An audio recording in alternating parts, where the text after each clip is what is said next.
I've been investing in property full-time for 18 years, over half my life, and right now we are entering into the most volatile shift I've ever seen in my entire professional life. In 2026, the average landlord is going to be absolutely obliterated. They are going to be chewed up by this government and Keir Starmer and spat out into the abyss of bankruptcy. Honestly, there is going to be more landlords going bankrupt this year than we've ever seen before in Great Britain. Between the new digital tax reporting, rising continual extra compliance costs, and now the massive fines that they are threatening us with. What used to work back in the day is now not just dead, it's becoming a complete catastrophe. But while this is terrible for most hard-working British landlords, the people that know what's going on and are educated and can navigate through the system, the big boys and the educated, they are going to absolutely clean up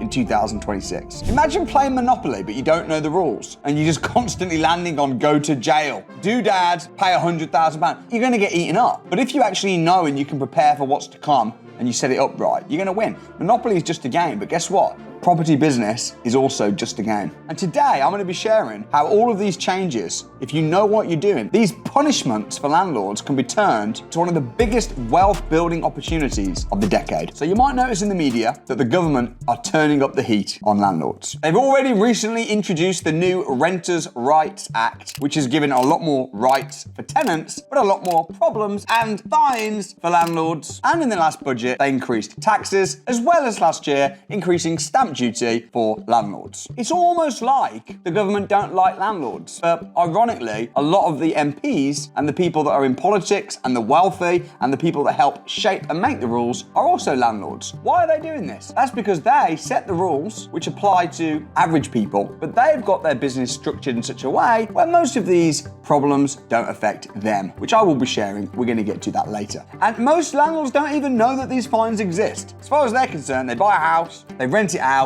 and that's that. The tenant's happy, the tenant's paying rent, as long as they're not a terrible landlord, as long as they don't mistreat the tenant or go and evict them with a chainsaw, surely they'll be okay. But unfortunately not. So pay attention to the new fines that are being phased in right now to the UK for landlords. So firstly, we've got the administrative tier, and these fines are up to £7,000. Yes, a fine for doing something wrong administratively. Even if you don't have bad intent, it means do anything wrong, ignorance is no longer bliss for landlords. Let me give you some examples of these. Take notes. So firstly, you've got the fixed term trap. Tenant moves in and you sign them into a fixed term, that is now illegal. Instead, it must be a monthly rolling periodic contract from day one. So imagine you put somebody on a 12-month contract, £500 a month. They pay you £6,000 in rent, and then you get a fine for £7,000. Your entire rent wiped out for the year and more because you just didn't realise that you couldn't get tenants to sign a 12-month tenancy contract anymore. Another in this tier would be if you accept a higher rent from somebody else. So in other words, you have a tenant that says, I'll pay you £500 a month, and then someone else comes along and says, no, I'll pay you $550. And you accept $550. You're no longer allowed to do that because that can create bidding wars. They've now banned this from happening. Next is, you're supposed to provide a written statement of terms within 28 days of the tenant moving in. What happens if you don't know what that is or you forget to do that? You guessed it! Fine. How much? Up to £7,000.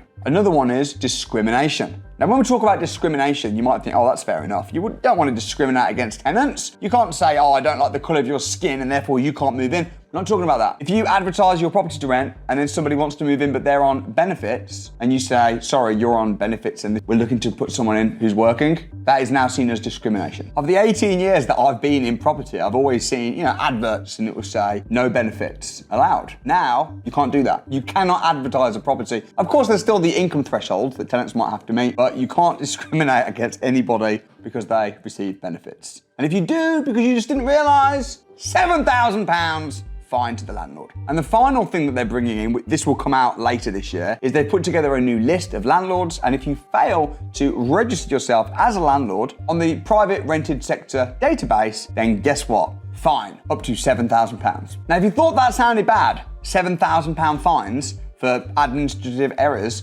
guess what? It gets worse. Because there's also a new level of offences, which is called Tier 2 offences, and these are the slightly more serious offences, but the fine is not up to £7,000. The fine for Tier 2 offences is up to £40,000. Yes, you heard that right. 40 grand as a fine if you break one of these. So if you're ever planning on being a landlord, you need to know this. I do not want to see people messaging me on Instagram saying they just had a £40,000 fine. I mean, oh my goodness. That is more than most people could literally afford to pay without potentially having to sell the entire house. So let's break these down. Firstly, in tier 2 offences. This is about evicting people. If you do what they consider to be a fraudulent eviction, you say to the tenant, hey, I'm sorry, I have to evict you because I'm moving back into the property myself, or because I'm actually going to be selling the property, so yeah, you need to leave. And then they leave, but then you don't sell the property, and it turns out that you just said that as an excuse to evict them. You can't do that. The fine up to £40,000. I mean, lying is serious, because now when you rent a property out with the new Renters' Rights Act, you can't evict a tenant unless there's a reason. One of them is you're moving back in or selling. So if you say you're moving back in or selling, and then they move out, and then within 12 months you rent the property out to somebody else, up to £40,000 fine. Or if you lie, to £40,000 fine. Next, and they're planning on bringing this one in a bit later. This is their plan for 2028, and that is to bring a new ombudsman. So an ombudsman is a redress scheme where if there's any disputes between landlord and tenant, they go to an ombudsman. If you fail to join the ombudsman, guess what? The proposed fine is up to £40,000. And finally, you can break a tier 1 rule by breaking a tier 1 rule over and over again. So if you make a few admin mistakes, you get a fine, they can then go, right, that's it. You've made too many of those tier 1 mistakes. This is now a tier 2 fine. Bang, up to £40,000. There are other fines as well. This is not an exhausted list, otherwise it will be a very long YouTube video, but there are other rules around gas safety certificate, EPC. If you don't have the right EPC certificate, fine, up to £5,000. And let's not forget these landlords, they're not rich. I mean, a lot of landlords are actually on the breadline, especially with the new taxes that have been introduced. It is so different now. I mean, now, if you buy a property for £300,000 and your monthly mortgage payments are £1,000 a month, and your rent is £1,200 a month. Historically, back in the day, you'd only pay tax on your profit. So you'd pay tax on the £200 or whatever the exact profit was. Now, you can't claim your mortgage payment as tax deductible. So now you're paying tax on the whole £1,200. So how much are you actually making? What's in your pocket? Well, could be nothing. After paying tax, it could be less than nothing. And then Rachel Reeves has the audacity in the last budget a few months ago to say, it's time landlords began to pay their fair share of taxes. Fair share? Are you having a laugh? We landlords are paying more than our fair share already. We've been absolutely beaten up to death almost by taxes. And now you're talking about more taxes. And now more fines, more legislation, less rights for the landlords, but more rights for the tenants. The government are now talking about bringing something in again called Let's Make Tax Digital, which is just going to be another way for them to be able to give us more deadlines for our taxes, have to file more often, and if we don't, have more fines yet again as landlords. I think you'd agree with me that there's a huge problem for landlords right now. Now, how are you going to get rich off the back of this? And how are people getting rich off of the back of this? And why are the people that are buying property the same people that are making these rules in the first place? The agenda from the elite is that they want to own everything and they want us to own nothing. So how are they going to do this? Well, you can't just take properties from people. You can't say, you own these properties, I want it, therefore I will take it. You can't do that. So the ways that the rich and the elite and the government are taking properties off of people, number one is they're taxing it off of them. From things like when I talked about the Section 24 tax, where you can't claim your mortgage payments as tax deductible anymore. So now you're being taxed, so you're like, oh, I'm not making any profit, and then they come along and take it. The other way to take properties off of people is not just tax, but also scaring people so much with these fines, 40 grand fines, that people are like, oh my gosh, I don't want to be a property owner anymore. And then what happens is they sell it. And who buys it? Wealthy people, companies, institutions. So their big plan, their agenda is to take the properties off of us. Because if you actually look at what wealthy people are doing, if you look at BlackRock, if you look at Lloyd's Bank, all the banks, what are they actually doing? They're all buying property. massively. They're buying residential UK property. Meanwhile, if you speak to John down the pub, John says, oh, it's such a bad time to own property. So which one is it? Well, firstly, it depends on how it's structured. So the institutions and the companies that own properties, they don't get hit with the same taxes. Because, for example, Section 24 tax, where you can't claim your mortgage interest payments as tax deductible, you actually can if you buy a property through a company. So the first thing I would say if you're wanting to get into the property market and make a lot of money is make sure that you've structured it the right way. Make sure that you speak to a professional advisor and say, look, I'm planning on buying properties. I'm planning on making as much profit as I can. How should I structure this? Because it's probably that buying it personally is not smart. Not only is it not smart from a tax perspective, but also from a liability. When you buy a property through a limited company, that literally means that you have limited liability because the company is its own entity.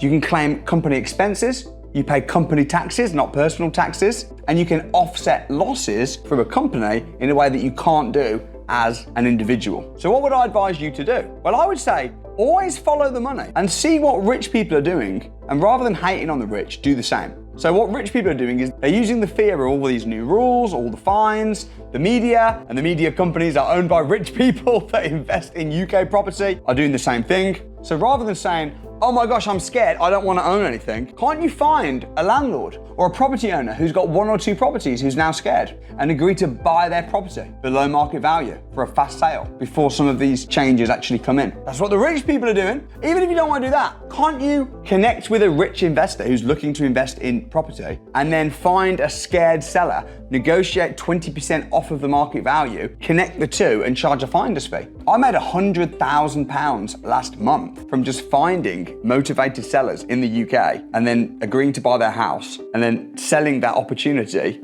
to investors. I made 100 grand last month. That's called deal sourcing. What about all the empty houses? There are zombie homes in the UK. There are properties in London that are not rented out because the property owners have always been so worried about renting their property out because they don't want their property to get damaged. And what happens is it actually ends up falling to rack and ruin and getting mold. And now they're like, I don't want to rent my property out in case I get bad tenants. And they've banned no-fault evictions and the Renters' Rights Act. And you can buy their houses and then refurbish them and add value to the properties. See, rather than being scared and thinking the game is getting harder, you have to think, how can I now play better? Buying little cheap houses for £100,000 and renting them out for £600 a month, that's not a great business model anymore. Buy-to-let is dead, especially if you're doing that in your personal name. But buying properties and renting them out room by room and getting a very high cash flow return, is that dead? Well, maybe not. I mean, £7 grand fine sounds like a lot, doesn't it? If you're only making £7 grand a year. But what if you can get a HMO that makes £5-6 grand a month turnover? Well, you can. What about if you rent a property out not to tenants at all, but to guests? And you've got people paying you £200 a night to stay in your property, as opposed to paying you £1,500 a month. It's very possible if you know where to buy and how to rent it and how to market it and who to use as a managing agent. And now, because you're renting out to guests, guess what? The Renters' Rights Act doesn't apply because they are not tenants. They are guests. So they have no rights. This is how smart investors think, as opposed to just being scared and selling 20% below market value because they're worried about fines. I've got properties making me thousands of pounds a month. In some instances, over £10,000 a month from just one property. And guess what? I don't even rent to tenants. I rent it to guests on short stay lets. I've got HMOs in Birmingham making me thousands of pounds a month. I don't have any tenants. I rent them to companies. I've got properties that I rent out that I previously rented out as HMOs. And then as tenants' rights started getting more and more, I decided I'm not going to rent it anymore to tenants. I'm going to rent my HMO to an assisted living company. Or I'm going to rent it to a charity who are going to house the homeless and give people shelter. And how do I get paid? Well, the charity or the housing association or the assisted living company, they get funded through the government. And then the company then pays me thousands of pounds a month. See, this is what the rich know. Poor people just complain and get upset and get scared. Rich people know the right people and the right ways to run the business. How can you, just starting out, benefit from this? Maybe you've got £300 in the bank and you want to start making money from property. What do? Well, you can use this. You can use the content in this video to make thousands of pounds a month, even starting with no money. Here's how. Find a property that's on for rent with a landlord, or a landlord that's thinking about renting out their property, and educate the landlord about all of the Renters' Rights Act and how difficult it is to be a landlord, and then tell the landlord, instead of renting it to a tenant, Mr. Landlord, why don't you rent it to me? Rent that apartment for £1,000 a month on a company let, and then sublet the property legally and according to the contract with a commercial lease agreement with the landlord. Rent it out on short stay lets. Give him £1,000 and then rent it out for £200 a night. This is how people are making thousands of pounds per month from properties that they do not own with no tenants in the equation. Meanwhile, landlords are worried about their properties and are thinking, should I rent this out or not? And then you come along and say, why don't you rent it to me on a company let? Now, and then I might go, I don't want to rent it to a company. No worries then, you just pay the £40,000 fine. No worries then, you just pay the £7,000 fine. This is how you use all the bad, all the media talk, all the nonsense and all the threats and the fear, and this is how you use it to get rich. This is how I use it to get rich. Made £100,000 last month, negotiating to buy properties from tired, scared, worrying amateur landlords below market value, and then passing them on. £100 last month. Deal sourcing. I mean, I can go through and sit there and do a breakdown of how much I made last month, but to be honest, you probably wouldn't believe me. But what I will say is, this house that I'm living in, I pay £500,000 a year in rent. You know what pays for it? My guests. Not my tenants, my guests. My housing associations. My tax-free profit when my properties go up in value, and I then use the equity and pay no tax by refinances. That's how. And I could hide away and not talk about what I'm talking about now and let everybody struggle, but I feel that it's part of my calling to share everything I learned with my YouTube subscribers. So is it a good time to get into property in 2026? And the answer is, it depends how you do it. If you get into property without the education, without the knowledge, and without the support and the team around you that know what they're doing, then you're gonna get blown flat. And you're gonna end up with fines, with tenants that you can't get rid of, court cases, backlogged, and it's gonna be an absolute nightmare, and property will turn into a liability. But if first you invest a little bit of time in your skills, you invest a little bit of time in your knowledge and in your education, then this could be the opportunity of a decade. Property has changed so much over the years that I decided to run a free online training where I give step-by-step instructions of exactly what to do in 2026. All the stuff I spoke about in this video, I'm running a deep dive session where I'm literally gonna break it down in plain English, and all you have to do is show up, take notes, and take action. There's also going to be opportunities to potentially work with myself and partner with me, because I've got more investors looking for good deals than I currently have deals. So if I can train you up and you can then bring me deals, maybe we can sell your deals to the investors and we can split the profits. There's so much I want to share with you, and there's so much opportunity. I've trained tens of thousands of students successfully. I've been in property full-time for 18 years in the UK, and I'd like to invite you to take a step and join me on the free online training. You've got nothing to lose and everything to gain. So I'll leave a link in the description down below. Click it, register your place, and show up. It's free, but you have to be there. Showing up is 80% of success. So I'll see you on the training. Click the link below. You will not be disappointed.